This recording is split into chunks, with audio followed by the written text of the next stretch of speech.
ಇವತ್ತು ನಾನು ಆಲೂಗೆಡ್ಡೆ ಮತ್ತು ಬಟಾಣಿ ಮಸಾಲ ಮಾಡೋದನ್ನು ತೋರಿಸ್ಕೊಡ್ತೀನಿ. ಇದು ತುಂಬ ಬೇಗ ಆಗುತ್ತೆ ಮತ್ತು ಈಸಿನೂ ಕೂಡ.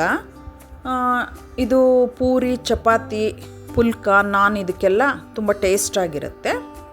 ಮೊದಲು ಒಗ್ಗರಣೆಗೆ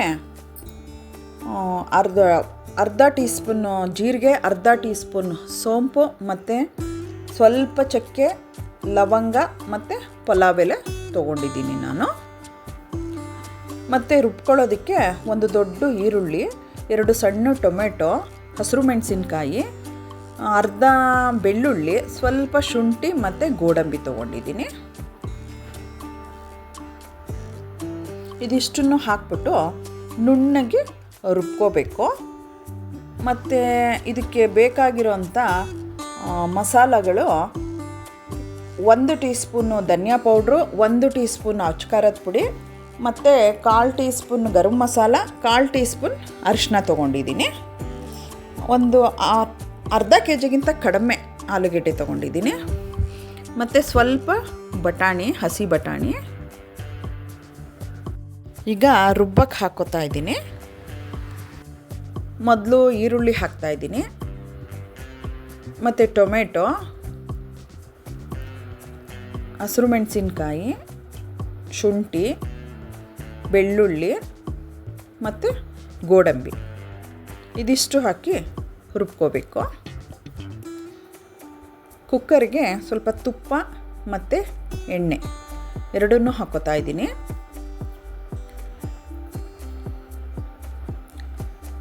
ನೀವಿನ್ನೂ ಕಡಿಮೆ ಬೇಕಾದರೂ ಹಾಕ್ಕೋಬೋದು. ಎಣ್ಣೆ, ತುಪ್ಪ, ಜೀರಿಗೆ, ಸೋಂಪು ಮತ್ತು ಚಕ್ಕೆ, ಲವಂಗ, ಪಲಾವ್ ಎಲೆ ಹಾಕ್ಬಿಟ್ಟು ಒಂದು ಸ್ವಲ್ಪ ಫ್ರೈ ಮಾಡ್ಕೋಬೇಕು. ಇದು ಫ್ರೈ ಆದಮೇಲೆ ರುಬ್ಕೊಂಡಿದ್ವಲ್ಲ ಮಿಶ್ರಣ, ಅದನ್ನು ಹಾಕ್ಕೊಂಡು ಚೆನ್ನಾಗಿ ಫ್ರೈ ಮಾಡ್ಕೋಬೇಕು ಅದನ್ನು ಕೂಡ. ಆಮೇಲೆ ಸ್ಪೈಸಸ್ ಹೇಳಿದ್ನಲ್ಲ, ಅರಿಶಿನ, ಅಚ್ಕಾರದ ಪುಡಿ, ಧನಿಯಾ ಪೌಡ್ರು ಮತ್ತು ಗರಂ ಮಸಾಲ ಇಷ್ಟನ್ನು ಹಾಕ್ಕೊಂಡು ಮಿಕ್ಸ್ ಮಾಡ್ಕೋಬೇಕು.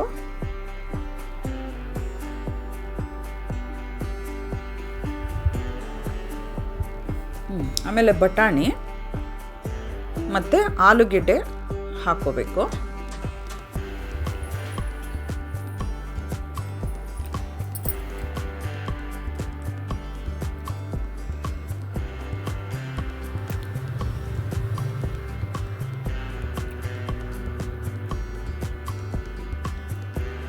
ಈಗ ಇದಕ್ಕೆ ಸ್ವಲ್ಪ ನೀರು ನೋಡಿಕೊಂಡು ಮಿಕ್ಸ್ ಮಾಡ್ಕೋಬೇಕು.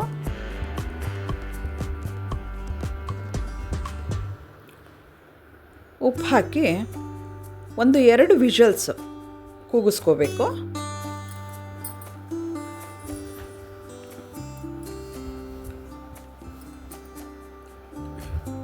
ನೋಡಿ, ಕುಕ್ಕರ್ ಓಪನ್ ಮಾಡಿದ್ದೀನಿ. ಓಪನ್ ಮಾಡಿಬಿಟ್ಟು ಗ್ರೇವಿ ಕುದೀತಾ ಇದೆ. ಇದಕ್ಕೆ ಸ್ವಲ್ಪ ಕೊತ್ತಂಬರಿ ಸೊಪ್ಪು ಹಾಕ್ತೀನಿ. ನೋಡಿ, ಈ ಹದಕ್ಕೆ ಮಾಡ್ಕೊಂಡಿದ್ದೀನಿ ನಾವು. ನೀವು ನಿಮ್ಮ ಟೇಸ್ಟ್ಗೆ ತಕ್ಕಂತೆ ಯಾವ ಥರ ಬೇಕೋ ಅದಕ್ಕೆ ಮಾಡ್ಕೊಳ್ಳಿ. ನೋಡಿ, ಈ ಥರ ಬಂದಿದೆ, ತುಂಬ ಟೇಸ್ಟಾಗಿರುತ್ತೆ. ನೀವು ಮಾಡ್ಕೊಳ್ಳಿ.